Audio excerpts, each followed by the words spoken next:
Hello friends, நான் USA தமிழாக பேசுகிறேன். இன்றைக்கி வந்து ஒரு இன்ட்ரெஸ்டிங்கான வீடியோ பார்ப்போம். நம்ம பேச போகிற டாபிக் வந்து டைம் டைலேஷன். அது ஐன்ஸ்டைன் ப்ரொப்போஸ் பண்ண தியரி அது. என்னோட சேனலை சப்ஸ்கிரைப் பண்ணுங்கள். என்னோட டெக்னிக்கல் வீடியோஸ் எல்லாம் வந்து உங்கள் ஃப்ரெண்ட்ஸ் கிட்ட ஷேர் பண்ணுங்கள்.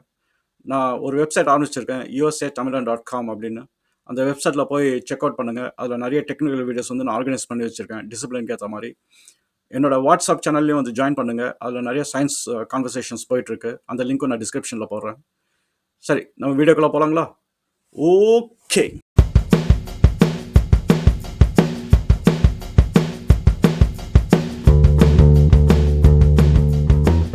சரி, நம்ம இப்போ டாபிக் உள்ள போகலாம். நம்ம டிஸ்கஸ் பண்ண போகிற டாபிக் வந்து டைம் டைலேஷன். இது ஐன்ஸ்டைன் வந்து ப்ரொப்போஸ் பண்ண தியரி இது. இந்த டைம் டைலேஷன் பற்றி நிறைய வீடியோஸ் இருக்குது. ஆனால் கொஞ்சம் ஃபண்டமெண்டல் கொஸ்டின்ஸ் வந்து ஆன்சர் பண்ண முடியாத மாதிரி தோணுச்சு எனக்கு. அதனால் நான் ஒரு வீடியோ கிரியேட் பண்ணுறேன், அதெல்லாம் கிளாரிஃபை பண்ணுறதுக்கு. என்னென்ன கொஸ்டின்ஸ் வந்து நம்ம கேட்கலாம் அப்படின்னா, டைம் டைலேஷன் என்ன, அது ஒரு விஷயம் நம்ம புரிஞ்சுக்கணும். அதுக்கப்புறம் வந்து ஐன்ஸ்டைன் வந்து பேரடைமை வந்து மாற்றினாரு. என்னன்னா, முதல்ல வந்து நம்ம வந்து 3 டைமென்ஷனலாக நினச்சிட்டு இருந்தோம் எல்லாமே. அது வந்து 4th டைமென்ஷனல் ஆகினாரு. அது வந்து டைம்னு ஒரு டைமென்ஷன் ஆட் பண்ணாரு. ஏன் அதை ஆட் பண்ணாரு அப்படின்ற ஒரு கொஸ்டின் நம்ம கேட்டுக்கலாம். இன்னொன்று வந்து இந்த அப்சர்வர் அப்புறம் டைம், இது ரெண்டுத்துக்கும் ஒரு ரிலேஷன்ஷிப் இருக்கு. ஏன்னா சில டைம்ல வந்து ஒரு அப்சர்வருக்கு வந்து டைம் ஃபாஸ்ட்டாக போகிற மாதிரி இருக்கும், சில சில அப்சர்வருக்கு வந்து டைம் ஸ்லோவாக போகிற மாதிரி இருக்கும். நம்ம எங்கே இருக்கோம் அதை பொறுத்து வந்து டைமோட ஸ்பீடு வந்து மாறிடும். ஸோ இது ஏன் நடக்குது, நம்ம ஏன் வந்து ஒரு இடத்துல இருந்தால் டைம் மாறிடுது, இன்னொரு இடத்துல இருந்தால் ஏன் டைம் மாறக்கூடாது அப்படின்ற கொஸ்டின்ஸும் நம்ம கேட்டுக்கலாம். ஸோ இதெல்லாம் வந்து ஐன்ஸ்டைன் வந்து தெளிவாக எக்ஸ்பிளைன் பண்ணியிருக்காரு. ஆனால் நம்ம வந்து இதை புரிஞ்சுக்கிறது கொஞ்சம் கஷ்டமான விஷயம். அதை வந்து எவ்வளோ ஈஸியாக விளக்க முடியுமோ நான் வந்து விளக்குறேன். ஸோ இந்த வீடியோ வந்து கண்டினியூஸாக பாருங்கள். ஐன்ஸ்டைன் வந்து அவரோட தியரி ஆஃப் ரிலேட்டிவிட்டி கொஞ்சம் கன்ஸ்ட்ரக்ஷன் மோடில் இருக்கும்போது ஒரு இக்கட்டான நிலைமையில வந்து மாட்டிக்கிட்டாரு. அது என்னன்னா, 2 சயின்டிஸ்ட் சொன்னது வந்து கான்ஃப்ளிக்ட் ஆச்சு. ஒருத்தர் வந்து நியூட்டன், இன்னொருத்தர் வந்து மேக்ஸ்வெல். நியூட்டன் வந்து என்ன சொன்னார் அப்படின்னா, இந்த வெலாசிட்டி வந்து நம்ம ஒரு அப்சர்வர் பொறுத்து வெலாசிட்டி வந்து மாறிடும் அப்படிங்கிறது தான் நியூட்டனோட வாதம். மேக்ஸ்வெல்லோட வாதம் வந்து என்னன்னா, லைட்டு, அதாவது ஒரு எலக்ட்ரோ மேக்னெட்டிக் வந்து ஒரு கான்ஸ்டன்ட் ஸ்பீட், அதுதான் வந்து அவர் வந்து கண்டுபிடிச்சு சொன்னது. இப்போ நியூட்டன் வந்து பார்க்கலாம் ஏன் அவர் அப்படி சொன்னார் அப்படின்னு. இப்போ வந்து ஒரு 2 ஆப்ஜெக்ட் மூவ் ஆயிட்டு இருக்கு அப்படின்னா, நம்ம வந்து எக்ஸாம்பிள் எடுத்துக்கலாம். நம்ம வந்து ஒரு ட்ரெயின்ல போயிட்டு இருக்கோம். இப்போ அந்த ட்ரெயின் வந்து ஒரு 50 கிலோமீட்டர் ஸ்பீட்ல போயிட்டு இருக்குன்னு வச்சுங்களேன். இப்போ கீழே கிரவுண்ட்ல இருக்கிறவங்க அந்த ட்ரெயினை பார்த்தாங்க அப்படின்னா, அவங்க சொல்ல முடியும், ஆமா நான் நின்று பார்க்கும்போது அந்த ட்ரெயின் வந்து 50 கிலோமீட்டர் ஸ்பீட்ல போயிட்டு இருந்தது அப்படின்னு வந்து அந்த கிரவுண்ட்ல இருக்கிற ஆள் வந்து சொல்ல முடியும். இப்போ அப்சர்வர் வந்து கிரவுண்ட்ல இருக்காரு, அந்த ட்ரெயினோட ஸ்பீடு வந்து அந்த அப்சர்வருக்கு ரிலேட்டடா நம்ம பார்த்தோம் அப்படின்னா அது 50 கிலோமீட்டர்ல போயிட்டு இருக்கு. சரி, இப்போ வந்து அந்த அப்சர்வர் தூக்கி இன்னொரு ட்ரெயினில் போட்டுடலாம். அந்த ட்ரெயின் வந்து பேரலாக போயிட்டு இருக்கு. ஒரு ட்ரெயின் 50 கிலோமீட்டர்ல போயிட்டு இருக்கு, இன்னொரு இந்த அப்சர்வர் வந்து 20 கிலோமீட்டர்ல போயிட்டு இருக்காரு. இப்போ அந்த அப்சர்வர் கிட்ட நம்ம கேட்டோம் அப்படின்னா, இப்போ அந்த ட்ரெயின் என்ன ஸ்பீட்ல போகுது அப்படின்னா, ஏற்கனவே அப்சர்வர் வந்து 20 கிலோமீட்டர்ல போயிட்டு இருக்காரு, அவர் சொல்றாரு அந்த ட்ரெயின் வந்து 30 கிலோமீட்டர்ல தான் போயிட்டு இருக்கு ஸ்பீட் அப்படின்னு. ஏன்னா ஆக்சுவலா 50 கிலோமீட்டர் போனாலும் இவர் 20 கிலோமீட்டர்ல டிராவல் பண்றதுனால அந்த வெலாசிட்டி டிஃபரன்ஸ் வந்து இவர் பாயிண்ட் ஆஃப் வியூல வந்து 50 கிலோமீட்டர்ல போகுதுன்னு சொல்ல முடியாது. அதனால அவருக்கு வந்து 30 கிலோமீட்டர் தான் தெரியும். இப்போ ஒரு அப்சர்வர் வந்து கிரவுண்ட்ல இருந்தார் அப்படின்னா, அவர்கிட்ட கேட்ட அப்படின்னா, ஆமாப்பா ஃபர்ஸ்ட் ட்ரெயின் வந்து 20 கிலோமீட்டர்ல போயிட்டு இருக்கு, அடுத்த ட்ரெயின் வந்து 50 கிலோமீட்டர் ஸ்பீட்ல போயிட்டு இருக்குன்னு அவர் சொல்லுவாரு. இப்போ இந்த ஈக்குவேஷன் வந்து கொஞ்சம் மாத்தலாம். இப்போ 2 ட்ரெயினும் வந்து இப்போ ஆப்போசிட் டைரக்ஷன்ல வந்துட்டு இருக்கு. இப்போ அப்சர்வர் வந்து ஒரு ட்ரெயின்ல இருக்காரு. அந்த 50 கிலோமீட்டர் ட்ரெயின் வந்து ஆப்போசிட் டைரக்ஷன்ல வந்திருக்கு அப்படின்னா, இப்போ அப்சர்வர் கிட்ட போய் நம்ம கேட்டோம் அப்படின்னா, எவ்வளவு ஸ்பீட்ல வந்து நீ டிராவல் ஆயிட்டு இருக்க அப்படின்னு நம்ம கேட்டோம் அப்படின்னா, அந்த அப்சர்வர் வந்து அந்த 2 வெலாசிட்டி ஆட் பண்ணா நான் வந்து 70 கிலோமீட்டர் ஸ்பீட்ல டிராவல் ஆயிட்டு இருக்கேன் அப்படின்னு வந்து சொல்லுவாரு. ஏன்னா அந்த வெலாசிட்டி டிஃபரன்ஸ் வச்சு நம்ம ஆப்போசிட்ல வர்றதுனால வந்து ஆட் ஆயிடும். இப்போ அப்சர்வர் வந்து கிரவுண்ட்ல இருக்காரு அப்படின்னா அவர்கிட்ட 2 ட்ரெயினோட ஸ்பீடு என்னப்பா அப்படின்னு நம்ம கேட்டா, அந்த அப்சர்வர் வந்து ஒரு ட்ரெயின் வந்து 20 கிலோமீட்டர்ல போயிட்டு இருந்தது, ஆப்போசிட்ல வந்து ட்ரெயின் 50 கிலோமீட்டர்ல போயிட்டு இருக்கு அப்படின்னுவாரு. நியூட்டனோட வாதம் வந்து என்னன்னா, இந்த வெலாசிட்டி வந்து எப்பயுமே யாருக்காவது ஒரு ரிலேஷன்ஷிப், அதாவது அப்சர்வர் பொறுத்து தான் வந்து அந்த வெலாசிட்டி வந்து மாறிடும் அப்படிங்கிறது தான் வந்து நியூட்டனோட ஒரு வாதம். இப்போ மேக்ஸ்வெல் இருக்கணும். மேக்ஸ்வெல் வந்து என்ன சொன்னார் அப்படின்னா, இந்த எலக்ட்ரோ மேக்னெட்டிக் வேவ்ஸ் வந்து லைட் ஸ்பீட்ல போயிட்டு இருக்கு. அதாவது அதுக்கு ஒரு கான்ஸ்டன்ட் ஸ்பீடு இருக்கு. லைட் ஒரு எலக்ட்ரோ மேக்னெட்டிக் வேவ் தான். அது வந்து கான்ஸ்டன்ட் ஸ்பீட்ல போயிட்டு இருக்குன்றது மேக்ஸ்வெல் வந்து சொன்னார். இப்போ நடுவில் ஐன்ஸ்டைன் வந்து மாட்டிக்கிட்டார். ஐன்ஸ்டைன் வந்து என்னன்னா, இப்போ நியூட்டன் பொறுத்தவரை எந்த ஒரு மோஷன், ஒரு பாடிக்கு வந்து ஒரு மோஷன் இருக்கும். அது வந்து எர்த்தில் இருக்கிற ஒரு பாடியா இருக்கலாம், இல்லாட்டி ஒரு செலஸ்டியல் ஆப்ஜெக்ட் அந்த பாடியா இருக்கும். அதாவது ஸ்பேஸ்ல இருக்கிற ஆப்ஜெக்ட், பிளானட்ஸ் அந்த மாதிரி எது இருந்தாலும் வந்து அது ஒரு மோஷன்ல தான் இருக்கு. மோஷன்ல போனால் அந்த ஸ்பீடு வந்து நம்ம யார் பார்க்குறோமோ அதை பொறுத்து மாறிடும். இப்போ மேக்ஸ்வெல் வந்து கான்ஸ்டன்ட்னு சொல்றாரு, அது மாறாது அப்படிங்கிறாரு. லைட் ஸ்பீட் வந்து யார் பார்த்தாலும் மாறாது, அது எப்பயுமே கான்ஸ்டன்டா தான் இருக்கும் அப்படின்னோடனே இது வந்து ஐன்ஸ்டைனுக்கு வந்து ரொம்ப ஒரு பெரிய கான்ஃப்ளிக்ட் கிரியேட் பண்ணுச்சு. ஏன் வந்து கான்ஃப்ளிக்ட் கிரியேட் பண்ணுச்சுன்னா, இப்போ வந்து லைட் வந்து ஒரு ஸ்பீட்ல போயிட்டு இருக்கு கான்ஸ்டன்ட்டா. இப்போ நம்ம நம்ம ஒரு ட்ரெயின்ல ஏறி ஒரு ஹாஃப் லைட் ஸ்பீட்ல போயிட்டு இருக்கோம்னு வச்சுக்கங்களேன். இப்போ லைட்டு அதனோட ஸ்பீட்ல போகுது. நம்ம ஒரு ட்ரெயின் ஹாஃப் லைட் ஸ்பீட்ல போறோம் அப்படின்னா, நம்ம பாயிண்ட் ஆஃப் வியூல வந்து நம்ம லைட் ஸ்பீட வந்து நீ என்ன ஸ்பீட்ல போற அப்படின்னு கேட்டோம் அப்படின்னா, அது லைட் ஸ்பீடுன்னு சொல்ல முடியாது. ஏன்னா நம்ம ஆல்ரெடி வந்து பாதி லைட் ஸ்பீட்ல போயிட்டு இருக்கோம். ஸோ அப்படி பார்க்கும்போது அந்த லைட் ஸ்பீடோட ஒரிஜினல் ஸ்பீடு வந்து கிடையாது. ஏன்னா நம்ம வந்து பாதி வந்து சப்ட்ராக்ட் பண்ணணும். இதுதான் வந்து நியூட்டன் வந்து அவரோட லாஸ் ஆஃப் மோஷன் வந்து சொன்னது. ஆனா மேக்ஸ்வெல் வந்து நீ எங்கேருந்து பார்த்தாலும் நீ என்ன ஸ்பீட்ல போனாலும் லைட் ஸ்பீட் வந்து ஒன்று தான் அப்படின்னு வந்து சொல்லிட்டு போயிட்டாரு. இப்போ ஐன்ஸ்டீன் வந்து என்னன்னா, இப்போ எப்படி இந்த ப்ராப்ளத்தை வந்து சால்வ் பண்றது அப்படிங்கிறது ஒரு கட்டத்துக்கு வந்துட்டு இதுதான் வந்து பேஸே அவர் வந்து அந்த டைம் டைலேஷன் தியரி வந்து ரீச் ஆனது. ஐன்ஸ்டைன் வந்து இந்த தியரி ஆஃப் ரிலேட்டிவிட்டி கண்டுபிடிக்கும் போது நிறைய தாட் எக்ஸ்பெரிமெண்ட்ஸ் பண்ணுவாரு. நம்ம ஊர்ல தாட் எக்ஸ்பெரிமெண்ட் வந்து நம்ம பண்ண அப்படின்னா, என்னப்பா நீ வானத்தை பார்த்து நீ ஏதோ யோசிச்சுட்டு இருக்க, என்னதான் யோசிக்கிற அப்படின்னு வந்து நம்மள கேள்வி அடிப்பாங்க. ஆனா ஐன்ஸ்டைன் வந்து அதை தான் ஒரு மெயினா பண்ணியிருந்தாரு. அவர் வந்து அவரே இமேஜின் பண்ணிப்பாரு. ஏன்னா நம்ம வந்து இப்படி போட்டா இப்படி இருக்கும், அப்படி போட்டா இப்படி இருக்குன்னு சொல்லி அந்த தாட் எக்ஸ்பெரிமெண்ட் வந்து அவர் பண்ணிட்டு இருப்பாரு. அதுல வந்து ஒரு 2 தாட் எக்ஸ்பெரிமெண்ட் வந்து ரொம்ப கிரிட்டிக்கலா போயிடுச்சு அவருக்கு. ஃபர்ஸ்ட் தாட் எக்ஸ்பெரிமெண்ட் என்னன்னா, அவர் வந்து இமேஜின் பண்ணாரு. ஒரு ஒரு பஸ்ல வந்து ஏறி ஒரு ஒரு கிளாக் வந்து இருக்கு. ஒரு கிளாக் டவர் மாரி ஒரு இடம் இருக்கு. அந்த பஸ்ல வந்து ஏறி அந்த கிளாக் டவர்ல அந்த நீடில் அதாவது ஹவர் அண்ட் மினிட் கிளாஸ் வந்து ஒரு ஸ்டாண்டர்ட் கிளாக் தான் அது. அது ஒரு ஸ்பீட்ல போயிட்டு இருக்கு. அவர் அந்த பஸ்ல உள்ள உட்காந்துட்டு நார்மல் ஸ்பீட்ல போறதும் லைட் ஸ்பீட்ல போறதும் என்ன வித்தியாசம் பார்த்தாரு. இப்போ நார்மல் ஸ்பீட்ல போனா அந்த ஹவர்ஸ் அண்ட் செகண்ட்ஸ் வந்து எப்படி போதோ அதே ஸ்பீட்ல தான் போகும். ஆனா அதே பஸ் வந்து லைட் ஸ்பீட்ல டிராவல் ஆயிடுச்சு அப்படின்னா அந்த டைம் வந்து அவர் பாயிண்ட் ஆஃப் வியூல வந்து அந்த அதாவது அந்த முள்ளு நவுறது அவருக்கு வந்து சுத்தமா வந்து தெரியாது. ஆனா அந்த அந்த டவர் பக்கத்துல அந்த கிளாக் பக்கத்துல இருக்கிறவங்களுக்கு ஒண்ணும் தெரியாது. நார்மலான ஒரு டைம் மாதிரி தான் தெரியும். ஆனா இவர் லைட் ஸ்பீட்ல போறதுனால அந்த அந்த செகண்ட்ஸ் கூட நவுறது வந்து அவருக்கு தெரியாது. அப்பனா அவர் வந்து ஒரு கன்க்ளூட் பண்ணாரு. நம்ம எவ்வளோ ஃபாஸ்ட்டா போறோமோ, அவ்வளோ டைம் வந்து ஸ்லோ ஆயிடும் அப்படிங்கிறதா வந்து அவர் வந்து ஒரு ரியலைசேஷன் வந்தாரு. ஸோ இது ஒரு எக்ஸ்பெரிமெண்ட் வந்து அவர் பண்ணாரு. இப்போ செகண்ட் தாட் எக்ஸ்பெரிமெண்ட் வந்து அவர் என்ன பண்ணாரு அப்படின்னா, அவர் இமேஜின் பண்ணிட்டாரு ஒரு இடத்துல நின்னுட்டு இருக்கிற மாரி. இப்போ 2 மின்னல் அதாவது லைட்னிங் போல்ட் வந்து அவருக்கு லெஃப்ட்லயும், ரைட்லயும் வந்து இறங்குது. சேம் டைம்ல லைட் ஸ்பீட்ல வந்து அது வந்து இறங்குது. இப்போ அவர பொறுத்தவரை வந்துன்னா, அந்த மின்னல் அடிச்சிட்டோனே, அதுலேருந்து வர லைட் வந்து ஈக்குவல் டைம்ல தான் வந்து அவருக்கு வந்து சேரும். ஏன்னா, அவர் சென்டர்ல இருக்காரு. லைட்னிங் போல்ட் வந்து லெஃப்ட்ல வருது, ரைட்ல வருது. அப்பனா அந்த லைட் வந்து அவர ரீச் ஆவறதுக்கு வந்து சேம் டைம்ல தான் வந்து ரீச் ஆகும். இப்போ அந்த எக்ஸ்பெரிமெண்ட் வந்து கொஞ்சம் வேற மாரியா பார்த்தாரு. என்னன்னா, இப்போ ஒரு ஆப்ஜெக்ட் மூவ் ஆயிட்டு இருக்கு.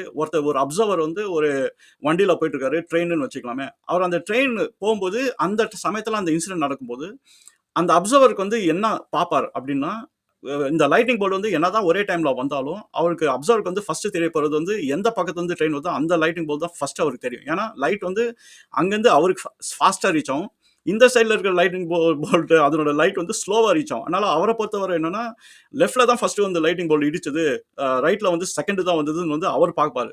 இது எப்படின்னா, ஏன்னா அவர் வந்து ஒரு ஸ்பீட்ல டிராவல் ஆயிட்டு இருக்கும்போது வந்து ஒரே இன்சிடென்ட் தான், ஒரே டைம்ல தான் நடக்குது. ஆனா லைட் வந்து வேற வேற டைம்ல வந்து அவருக்கு ரீச் ஆகுறதுனால அவருக்கு வந்து வேற டைம் லைன்ல வந்து வருது அப்படிங்கிறது அவர் ஒரு ரியலைசேஷன் வந்து கொண்டாந்தாரு. இப்போ இந்த 2 தாட் எக்ஸ்பெரிமெண்ட் வச்சு அவர் வந்து கன்க்ளூட் பண்ணாரு. இப்போ நியூட்டன் சொன்னது கரெக்ட்டா இருந்தது அப்படின்னா, டைம் வந்து டிஃபரெண்ட்டா இருக்கக்கூடாது. ஆனா டிஃபரெண்ட்டா இருக்கு. ஏன்னா நம்ம அப்சர்வர் வந்து எங்க இருக்கோமோ, அவருக்கு ஏத்த மாரி வந்து அவரு ஸ்பீடா போறதும், கம்மி போறதும் அவரோட டைம் சென்ஸ் வந்து வேறையா இருக்கு. இதுதான் வந்து அவர் தாட் தாட் எக்ஸ்பெரிமென்ட்ல அந்த கிளாக் வச்சு பஸ் வந்து லைட் ஸ்பீட்ல போயிடுச்சு அப்படின்னா, அவருக்கு வந்து கிளாக் மூவ் ஆகாத மாரியே இருக்கும். ஸோ இவரு ஸ்பீடா போறாரு. அது பாடி ஆப்ஜெக்ட் இன் மோஷன். ஆனா அந்த கிளாக் டவர் வந்து ஸ்டேபிளா இருக்கு. அவர பொறுத்தவரை வந்து டைம் நவரல அப்படிங்கிறத அவர் கண்டுபிடிச்சாரு. ஸோ அதனால நியூட்டன்ஸ் லா வந்து கம்பேட்டிபிளா இல்ல இதுக்கு அப்படின்னு. அதே மாதிரி மேக்ஸ்வெல் சொன்ன அந்த லைட் ஸ்பீட் வந்து கான்ஸ்டன்ட் அப்படின்னு சொல்லிட்டு போனதும் அவரால் ஒத்துக்க முடியல. ஏன்னா லைட் ஸ்பீட் கான்ஸ்டன்ட் அப்படின்னா நம்ம ஸ்டேபிளா இருந்தோம். அப்போ நம்ம நவரவே இல்லை அப்படின்னா அந்த லைட் ஸ்பீட் வந்து கான்ஸ்டன்டா இருக்கும். ஆனா நம்மளே வந்து லைட் ஸ்பீடுக்கு பாதியா போயிட்டு இருந்தோம் அப்படின்னா அது வந்து கான்ஸ்டன்ட் கிடையாது. லைட் ஸ்பீட் வந்து பாதி தான் நம்மளை பொறுத்தவரை அப்படின்றது அவர் பார்த்தாரு. ஸோ இந்த ரெண்டுமே கான்ஃபிளிக்டா இருக்கிறதுனால இதுக்கு வந்து ஒரு மிடில் கிரவுண்ட் கண்டுபிடிக்கலாம் அப்படின்னு சொல்லி தான் வந்து டைம் டைலேஷன் வந்து கண்டுபிடிச்சாரு. அந்த டைம் டைலேஷன் தியரி வந்து என்னன்னா நியூட்டனோட லால இருக்கிற கேப்பும் மேக்ஸ்வெல் கண்டுபிடிச்ச அந்த கான்ஸ்டன்ட் ஸ்பீட் இது ரெண்டுத்தையும் சேர்த்து வச்சு அவர் வந்து டைம்னு ஒன்று இருக்கு. அதை நம்ம வந்து எக்ஸ் ஒய் ஜி இந்த 3 ஆக்சிஸ் வைக்கும்போது டைம்னு ஒரு ஆக்சிஸ் நம்ம வச்சு ஆகணும். அப்படி வச்சாதான் வந்து நம்மளால கரெக்டாக வந்து கால்குலேஷன்ஸ் பண்ண முடியும். நம்மளுக்கு இந்த இந்த ஸ்பேஸை வந்து நம்மளால அண்டர்ஸ்டாண்ட் பண்ண முடியும் அப்படிங்கிறத ஃபோர்த் டைமென்ஷன் அதாவது டைம் அப்படின்னு சொல்லி ஸ்பேஸ் டைம் அப்படின்ற அந்த ஆர்குமெண்ட்டை வந்து கொண்டாந்தார். இப்போ இந்த டைம் வந்து அப்சர்வருக்கு ஏற்ற மாதிரி மாறதுனால அவரோட டெர்மினாலஜி வந்து என்ன வச்சாருன்னா டைம் டைலேஷன் அப்படின்றத அந்த டெர்மினாலஜி வந்து வச்சாரு. டைம் டைலேஷன் என்ன? நம்ம வந்து டைம் நீங்க எங்க இருக்கீங்களோ அத பொறுத்து வந்து டைம் வந்து ஒண்ணு எக்ஸ்பேண்ட் ஆகும், இல்ல ஷ்ரிங்க் ஆகும். அதாவது ஒண்ணு ஸ்லோவா போற மாரி தெரியும், இல்லாட்டி ஃபாஸ்ட்டா போற மாரி தெரியும். இது எக்ஸ்பேண்ட் அண்ட் ஷ்ரிங்க் ஆகுறதால டைம் வந்து டைம் டைலேஷன் அப்படின்றது வச்சாரு. அதாவது கிளாக் வந்து ஒண்ணு தான். ஒரு இடத்துல வச்சு நம்ம பார்த்தோம்னா கிளாக்கோட ஸ்பீடு வந்து ஒண்ணு தான். ஆனா நீங்க எந்த இடத்துல இருக்கீங்க அத பொறுத்து வந்து உங்களுக்கு ஸ்லோவா போற மாரி இருக்கும், இல்ல ஃபாஸ்ட்டா போற மாரி இருக்கும். இதுக்கு நம்ம கொஞ்சம் உதாரணம் வச்சு புரிஞ்சுக்கலாம். ஐன்ஸ்டீன் வந்து இந்த ஸ்பேஸ் டைம வந்து 4த் டைமென்ஷனா கொண்டாந்துட்ட உடனே என்ன பண்ணாரு அப்படின்னா, அவரு அந்த தியரி ஆஃப் ரிலேட்டிவிட்டி வந்து ப்ராக்ரஸ் பண்ணாரு. அதுல வந்து ஸ்பேஸ் டைம் வந்து ஒரு ஃபேப்ரிக். அதுல நம்ம வந்து ஒரு ஆப்ஜெக்ட்ட தூக்கி போட்டோம், ஒரு பிளானெட்ட தூக்கி போட்டோம் அப்படின்னா, அது வந்து ஒரு பள்ளத்த கிரியேட் பண்ணுது. அதனால ஒரு கிராவிட்டி உருவாகுது அப்படிங்கிறத அவர் கண்டுபிடிச்சாரு. அதுதான் வந்து தியரி ஆஃப் ரிலேட்டிவிட்டி. இப்ப என்ன அப்படின்னா, இப்ப கிராவிட்டி வந்து உருவானதுனால வந்து, கிராவிட்டியும் ஒரு ஸ்பீட வந்து கிரியேட் பண்ணும். அப்பன்னா அது ஒரு ஆப்ஜெக்ட் வந்து வெலாசிட்டி கிடைக்கும். இப்ப நம்ம இப்படி இமேஜின் பண்ணிக்கலாம். நம்ம வந்து சூரியன் கிட்ட பறந்துட்டு இருக்கோம். இப்ப சூரியனோட கிராவிட்டி பவுண்டரிக்குள்ளார நம்ம வந்தாச்சு. அப்படின்னா நம்மளுக்கு வந்து கிராவிட்டி எஃபெக்ட்ஸ் வந்து நம்ம மேல விழும். அப்ப நம்மள வந்து புல் பண்ணும். நம்ம என்ன உள்ள விழ ஆரம்பிப்போம். ஃபர்ஸ்ட் வந்து நம்ம ரொம்ப ஃபாஸ்ட்டா போமாட்டோம். ஏன்னா கிராவிட்டியோட ரீச் வந்து ரொம்ப தூரமா இருக்கு. அதனால கொஞ்சம் ஸ்லோவா நம்ம ஆக்ஸலரேட் ஆவோம். நம்ம சூரியன் கிட்ட போக போக வந்துனா நம்மளோட ஸ்பீட் வந்து இன்கிரீஸ் ஆயிடும். நம்ம ஸ்பீட் வந்து இன்கிரீஸ் ஆனா நம்ம ரொம்ப ஃபாஸ்ட்டா வந்து உழ ஆரம்பிச்சுருவோம். இப்ப என்னன்னா, நம்ம ஸ்பீட் வந்து இன்கிரீஸ் ஆறதுனால வந்து, நம்ம வந்து ஃபர்ஸ்ட் எங்க ஆரம்பிச்சோம்? சூரியனோட பவுண்டரில இருந்து ஆரம்பிச்சோம். Gravity boundary. அங்க வந்து நம்ம ஸ்பீடு கம்மியா இருந்ததுனால வந்துன்னா, டைம் வந்து வேற மாரியா இருக்கும். நம்ம ஃபாஸ்ட்டா போறதுனால வந்து டைம் வந்து வேற மாரியா இருக்கும். இப்போ நம்ம ஸ்லோவா போம்போது டைம் வந்து ரொம்ப ஃபாஸ்ட்டா போற மாரி இருக்கும். நம்ம ஃபாஸ்ட்டா போம்போது என்னன்னா, டைம் வந்து ரொம்ப ஸ்லோவா போற மாரி இருக்கும். இது வந்து நீங்க ஐன்ஸ்டீன் சொன்ன அந்த விஷயத்த நீங்க கனெக்ட் பண்ணணும். ஒரு கிளாக் இருக்கு. நீங்க வந்து லைட் ஸ்பீட்ல போனீங்க அப்படின்னா, அந்த கிளாக் வந்து அந்த நீடில் வந்து நவுறாத மாரி தான் இருக்கும். ஆனா ஆக்சுவலா வந்து கிரவுண்ட்ல இருக்கிறவங்க வந்து அது நவுந்துட்டு இருக்கு. நம்ம ஃபாஸ்ட்டா போக போக வந்து டைம் வந்து நம்மள பொறுத்தவரை வந்து ரொம்ப ஸ்லோவா போவும். ஆனா ஸ்லோவா போக போக வந்து டைம் வந்து ஃபாஸ்ட்டா போற மாரி இருக்கும். ஏன்னா நம்ம அந்த கிளாக்க வந்து நம்ம பார்ப்போம். ஸோ இதே எக்ஸ்பீரியன்ஸ் தான் வந்து நம்மளுக்கு வந்து அந்த கிராவிட்டில வந்து நம்ம உழும்போது நம்மளுக்கு அது கிடைக்கும். இதுதான் வந்து ஐன்ஸ்டைன் வந்து அந்த கிராவிட்டியும் ஸ்பேஸ் டைம் வச்சு கனெக்ட் பண்ணாரு. என்னன்னா ஒரு கிராவிட்டி எஃபெக்ட் வச்சு நீங்க எந்த பிளானெட்ல இருக்கீங்களோ, அந்த கிராவிட்டி வந்து ரொம்ப ஃபோர்ஸ்ஃபுல்லா இருந்ததுன்னா, உங்களோட டைம் வந்து சேஞ்ச் ஆயிடும். இப்போ ஒரு உதாரணம் எடுத்துக்கலாம். இப்போ எர்த்ல இருக்கீங்க. இப்போ வந்து எர்த்ல வந்து 24 மணி நேரம் இருக்கு. நம்ம எர்த் கிராவிட்டில இருக்கோம். இப்போ இன்னொரு பிளாக் ஹோல் மாரி ஒரு ஆப்ஜெக்ட்க்கு நம்ம போயிடுறோம். அங்க வந்து கிராவிட்டி வந்து பயங்கர இன்டென்ஸா இருக்கு. அங்க வந்து நீங்க ரொம்ப ஃபாஸ்ட்டா உழுந்துட்டு இருப்பீங்க அந்த கிராவிட்டில. அப்ப பார்த்தீங்கன்னா, அங்க வந்து நீங்க 1 ஹவர் நீங்க அந்த கிராவிட்டில ஸ்பெண்ட் பண்ணீங்க அப்படின்னா, எர்த்ல வந்து நீங்க ஒரு பல நாள் ஸ்பெண்ட் பண்ற ஈக்குவலன்ட் வந்து அங்க ஆயிடும். ஏன்னா, நீங்க அவ்வளோ ஸ்பீடா போறதுனால வந்து உங்களுக்கு வந்து டைம் வந்து ஃபாஸ்ட்டா போகும். ஆனா, அந்த டைம் வந்து நம்ம எர்த்ல வந்து வச்சு பார்த்தோம் அப்படின்னா, அது பார்த்தீங்கன்னா, ஒரு 3 நாள் நீங்க அங்க 1 ஹவர் ஸ்பெண்ட் பண்ணது நீங்க 3, 4 நாள் ஸ்பெண்ட் பண்ண மாரி ஆயிடும். ஸோ இதுதான் வந்து வித்தியாசம். நம்ம 2 விஷயம் நம்ம பேசியிருக்கோம். ஒண்ணு வந்து நம்ம எவ்வளோ ஃபாஸ்ட்டா போறோம். அப்புறம் அந்த ஸ்பீடு கிரியேட் பண்றதுக்கு யார் கிரியேட் பண்றா? நம்மளாவ ஸ்பீடா போறோமா? இல்ல நம்ம கிராவிட்டி எஃபெக்ட்ஸ்ல வந்து ஸ்பீடா போறோமா? ஆனா ஆக மொத்தம் வந்து நம்ம ஸ்பீடா போனா நம்மளுக்கு டைம் வந்து கொஞ்சம் ஸ்லோவா போற மாரி தெரியும். நம்ம ஒரு கொஸ்டின் நம்ம கேட்டுக்கலாம். சரி இதெல்லாம் எப்படி வந்து உண்மை அப்படின்னு நம்ம நம்புறது? இதெல்லாம் எப்படி ப்ரூவ் பண்றாங்க அப்படின்னு. ஆக்சுவலா இது வந்து ப்ரூவ் பண்ணியிருக்காங்க. இது எப்படி ப்ரூவ் பண்ணாங்க அப்படின்னா, நம்ம சேட்டலைட் வச்சு தான் ப்ரூவ் பண்ணாங்க. இப்ப சேட்டலைட் பார்த்தீங்க அப்படின்னா, அது வந்து எர்த்தோட கிராவிட்டியோட கொஞ்சம் தூரமா இருக்கு. அதனால கிராவிட்டி இன்ஃப்ளூயன்ஸ் வந்து அது கம்மி. சரிங்களா? இப்போ நம்ம வந்து கிராவிட்டிக்குள்ளார இருக்கோம். ஸோ நம்மளோட கிளாக் வந்து ஒரு பேஸ்ல போயிட்டு இருக்கு. இப்ப சேட்டலைட் வந்து எர்த் கிராவிட்டி தாண்டி இருக்கு. அந்த ஸ்பேஸ் ஸ்டேஷன் வந்து 90 மினிட்ஸ்க்கு ஒரு டைம் வந்து எர்த் வந்து சுத்திட்டு வந்துரும். இப்ப அந்த ஸ்பேஸ் ஸ்டேஷன்ல வந்து ஒரு கிளாக்க நம்ம போட்டு, நம்ம எர்த்ல ஒரு கிளாக்க பார்த்து, நம்ம டைம் டிஃபரன்ஸ் இருக்கா பார்த்தீங்க அப்படின்னா, டிஃபரன்ஸ் இருக்கும். ஏன்னா ஸ்பேஸ் ஸ்டேஷன் வந்து ரொம்ப ஃபாஸ்ட்டா போயிட்டு இருக்கு. அதுக்கு வந்து டைம் வந்து ஸ்லோவா போகும். இப்ப நம்ம எர்த்ல இருக்கிறதுக்கு வந்து நம்மளுக்கு நார்மல் டைம். அதனால என்னன்னா, இப்ப ஜிபிஎஸ் சேட்டலைட்ஸ் எல்லாம் இதெல்லாம் வந்து ரொம்ப பிரச்சனை ஆயிடும் அது. அத காம்பன்சேட் பண்றதுக்கு என்ன பண்ணுவாங்கன்னா, அந்த அந்த அட்டாமிக் கிளாக் எங்க வந்து ஸ்பேஸ் ஸ்டேஷன்ல வச்சு நம்ம ஜிபிஎஸ் சிக்னல் ரிசீவ் பண்றோமோ, அந்த கிளாக்க வந்து அட்ஜஸ்ட் பண்ணிக்கிட்டே இருப்பாங்க. ஸோ ஒரு பீரியாடிக்கா. ஏன் அட்ஜஸ்ட் பண்றாங்க அப்படின்னா, அவங்களுக்கு வந்து டைம் வந்து ஸ்லோவா போகும். நம்மளுக்கு வந்து டைம் நார்மலா போகும். இப்ப அந்த ஸ்லோ டைம வச்சு நம்ம ஜிபிஎஸ் வச்சு கால்குலேட் பண்ணோம்னா, நம்மளுக்கு வந்து தப்பான டைம் தான் குடுக்கும். அதனால வந்து அந்த கிளாக்க வந்து அட்ஜஸ்ட் பண்ணிக்கிட்டே இருப்பாங்க பீரியாடிக்கா. இல்லாட்டி வந்து அந்த ஜிபிஎஸ் கணக்கெல்லாம் வந்து ரொம்ப மிஸ் ஆயிடும். ஸோ இது வந்து ஒரு ரியல் டைம் ப்ரூஃப். ஐன்ஸ்டீன் வந்து சொன்னது வந்து கரெக்ட்டு. டைம் டைலேஷன் வந்து நம்ம எங்க இருக்கோமோ அதுக்கேத்த மாரி மாறிடும் அப்படின்னு சொன்னது வந்து அவர் கரெக்ட்ன்னு சொல்லி, இத வச்சு வந்து அவங்க ப்ரூவ் பண்ணாங்க. இப்போ நம்ம இப்படி யோசிச்சு பார்ப்போம். இப்போ நம்ம ஒரு டெலஸ்கோப் வச்சு ஒரு கேலக்ஸிய பார்க்கும்போது நம்ம வந்து டைம் சொல்றோம். இது வந்து 5 லைட் இயர் கழிச்சு நம்மளுக்கு வந்து ஒரு லைட் வந்து இங்க சேர்ந்திருக்கு. நம்ம அந்த கேலக்ஸி வந்து 5 லைட் இயர்ஸ் அவே அப்படின்னு வந்து சொல்றோம். ஆக்சுவலா இந்த கொஸ்டின வந்து யார்கிட்ட கேட்கிறோம் அத பொறுத்து தான் இருக்கு. இப்ப வந்து நம்ம அந்த கொஸ்டின வந்து அந்த லைட் கிட்ட கேட்டோம்னு வச்சுக்கங்களேன். இப்ப லைட்ல வந்து என்ன இருக்கு? ஃபோட்டான்ஸ்.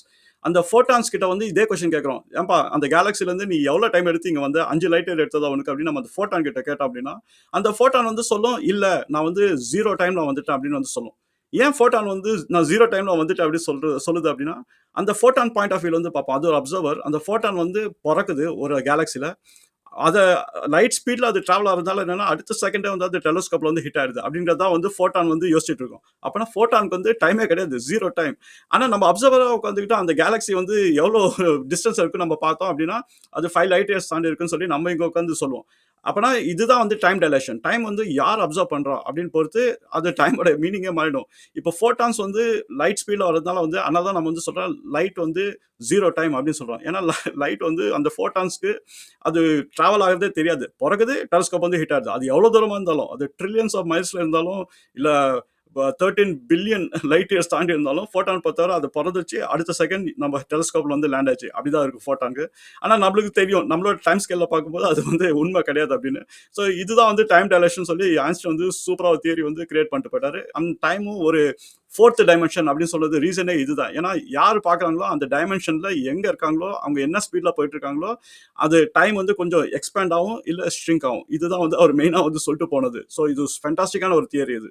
சரி, நான் இப்போ ஒரு கொஸ்டின் கேட்கிறேன். நீங்க வந்து ஆன்ஸர் வந்து கமெண்ட்ஸ்ல போடுங்க. அது எப்படி வருதுன்னு பார்ப்போம். இப்போ நம்ம இப்படி இமேஜின் பண்ணிக்கலாம். நம்ம ஒரு எர்த்ல இருந்து ஒரு ஸ்பேஸ் க்ரூவ வந்து நம்ம அனுப்புறோம். மார்ஸ்க்கு வந்து அனுப்புறோம். அவங்க வந்து ஒரு 2 வருஷம் அங்க வாழ்றாங்க. 2 வருஷம் வாழ்ந்துட்டு இங்க வராங்க. நம்ம எர்த்துக்கு திரும்பி வராங்க. இப்ப வந்து அவங்களுக்கு ஏஜ் கூடி இருக்குமா? குறைஞ்சிருக்குமா?